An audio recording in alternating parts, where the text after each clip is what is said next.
Bonjour à tous et à toutes, je suis très heureux de vous retrouver pour une nouvelle vidéo sur les dossiers professionnels ad-hoc et DRCV.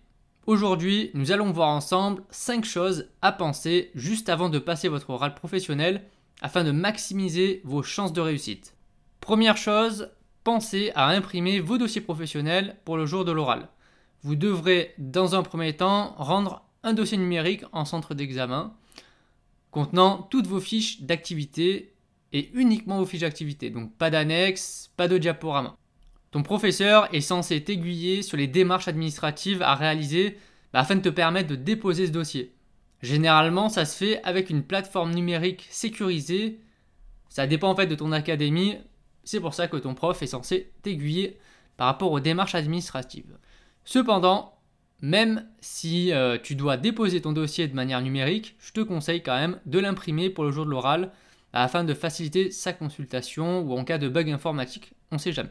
Donc pour rappel, le jour de l'examen, donc le jour de l'oral, de ta soutenance devant le jury, tu devras avoir un diaporama de présentation, PowerPoint du coup, pour présenter ton entreprise et un résumé rapide de chaque fiche d'activité, donc durée environ 10-15 minutes à peu près.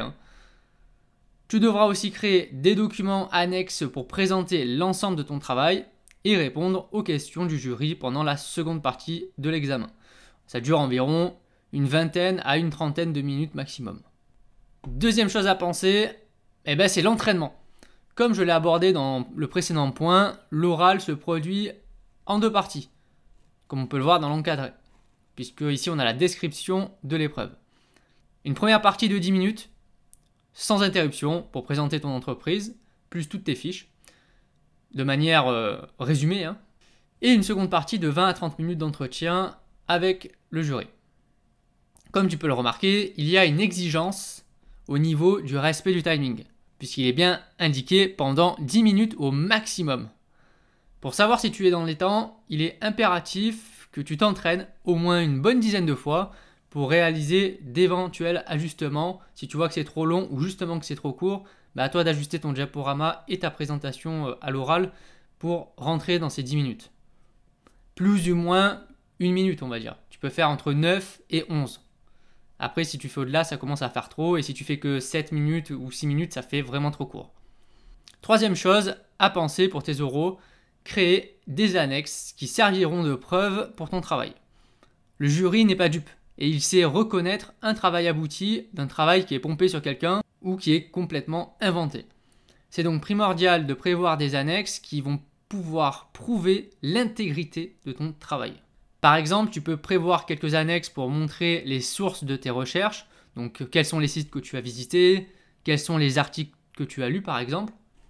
Tu peux aussi créer des annexes avec des captures d'écran, des sites internet que tu as utilisés ou des méthodes de collecte d'informations que tu as utilisées. Et bien sûr, tu peux aussi ramener des documents commerciaux de ton entreprise pour prouver tes chiffres via par exemple des tableaux de bord issus du système d'information commerciale de ton entreprise ou le mieux, des photos concrètes prises de tes activités. Il n'y a rien de mieux que de montrer concrètement ce que tu as fait. Pour prouver toutes les parties analyse des résultats de mes fiches d'activité, j'ai pour habitude de prendre une capture d'écran du tableau de bord de mon entreprise, comme à l'écran par exemple. Au moins, on voit directement que les chiffres que j'avance sont complètement vrais et vérifiables par le biais de ces tableaux de bord. Donc à chaque fois, dans la partie analyse des résultats, sur la partie qui est quantitative, donc avec les résultats chiffrés, une petite capture d'écran du logiciel de gestion et au moins, on a la preuve que mes chiffres ne sont pas inventés.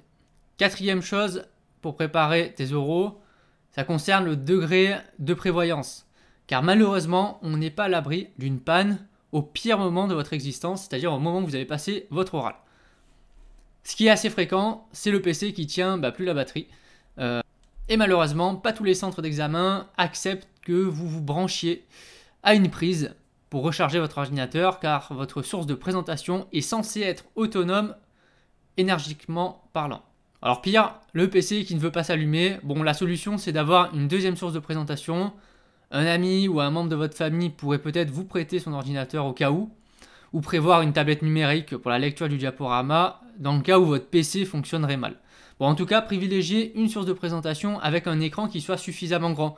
Évitez donc de présenter sur un téléphone, hein, bien entendu, ce n'est pas pro du tout. Et en plus, l'écran miniature que vous avez sur votre téléphone, c'est pas terrible pour faire une présentation PowerPoint. Un dernier point qui arrive régulièrement, c'est la perte partielle. C'est la perte partielle de données ou la perte totale de son travail. De quoi nous faire complètement enrager parce qu'après des heures de boulot, et encore pire si c'est à 5 minutes de passer l'examen, c'est pas terrible. Donc pour ce problème, je recommande des sauvegardes, donc sur des supports physiques ou des supports numériques, physiques comme des clés USB et numériques comme des clouds. Donc moi je travaille beaucoup avec Google Drive parce que au moins je peux accéder au cloud de n'importe où. J'ai juste à saisir mes identifiants Google et j'ai accès à mes contenus. Et enfin, 5e point à penser pour tes oraux, que j'ai déjà un peu abordé, c'est éviter d'inventer des fiches d'activité. C'est pour ça que j'ai encadré en rouge ce passage du référentiel du BTS-MCO. Alors dans mes dossiers professionnels, je donne notamment d'importantes idées à mettre en place dans ton magasin. Donc vous avez de quoi vous en inspirer afin de les mettre en pratique dans votre unité commerciale. Comme il est indiqué dans le référentiel, le dossier doit être une production originale. Alors ça ne veut pas dire qu'on n'a pas le droit de trouver de l'aide, mais clairement tu n'as pas le droit de prendre un dossier de quelqu'un d'autre, de juste mettre ton nom et ton prénom et de le présenter comme si c'était toi qui l'avais fait. De toute manière, les jurys sont suffisamment expérimentés pour voir toutes les hésitations d'un candidat, dès qu'on pose une question en aparté par exemple, qu'il ne saurait répondre puisqu'il n'a jamais réellement réalisé sa fiche. Ça se voit immédiatement quand un étudiant n'a pas fait sa fiche. Donc trouver de l'aide dans mes dossiers par le biais de votre professeur ou dans n'importe quelle autre ressource qui existe, oui, ça c'est autorisé. Par contre, copier bêtement en disant que c'est vous qui l'avez fait, non, ça ne passera absolument pas l'examen. Allez, on arrive à la fin de cette vidéo. Merci à tous et à toutes pour votre attention. J'espère que tous ces points vont vous aider à vous préparer et à réussir vos oraux professionnels. On se retrouve très vite pour une nouvelle vidéo.